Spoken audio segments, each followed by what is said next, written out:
Hello ladies and latents, welcome to another review. Recently a game that's garnered a lot of attention from both Nintendo and gamers is Mario Kart 8. The most recent installment in the Mario Kart series is still being supported with additional content over a year after its release. But how about we rewind for a bit? Let's go back a couple decades and look at a more humble game in the series. You may not know this, but before you can count to 7 and 8, you gotta count to 64. Mario Kart 64 is the follow-up to the smash hit Super Mario Kart. While Super Mario Kart introduced us to the core gameplay and mechanics, Mario Kart 64 brought us out of Mode 7 and into proper 3D. And since the entire series past that, Super Circuit notwithstanding, plays in 3D, it's a very important game in the series. For a lot of people, this game carries nostalgic weight with it. However, I was late to the party on this one. I didn't play Mario Kart 64 for the first time until just a few years ago, and let me tell ya, it wasn't what I was expecting. The thing about Mario Kart 64 is that, like a lot of games from this era, its age really shows. Am I talking about graphics? No, actually, this game's visuals have aged pretty well compared to other games on the N64. Due to technical limitations, the designers opted to use sprites for several visual assets instead of 3D models.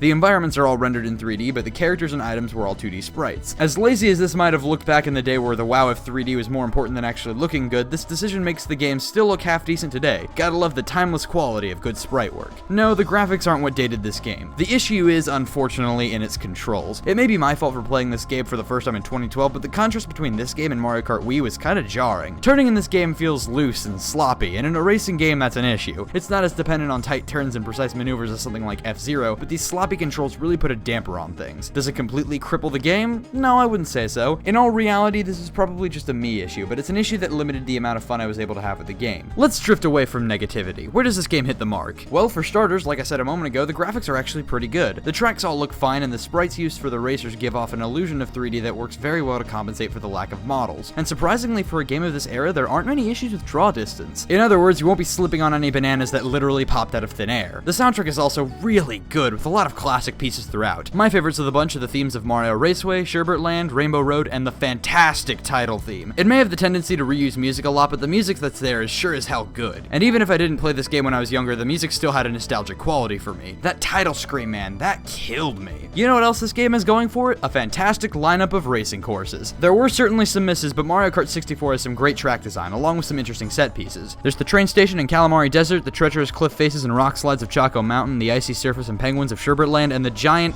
fucking egg in Yoshi Valley. Overall, the environments were varied and creative, even if there were a couple repeated ideas. It ranged in amount, but I had a fun time with just about every track in the game. Aside from freaking Banshee Boardwalk, which even if it wasn't the most fun to drive on, was still a cool, spooky idea for a track. I've never gotten to play this game with others, so I can't really speak for the multiplayer or battle mode, but if it's anything like other Mario Kart games, I can imagine it's a decent amount of fun. Balloon Battle is Bay. All this in mind, I give Mario Kart 64 a mild recommendation. Almost every track from this game has been brought back and revamped in a later installment. They've been refined graphically and the physics feel nicer, but they're scattered about. If you want to have all these classic courses in one place, this is the only way to do it. And if you can get around the slippery controls, I'd say this is worth picking up.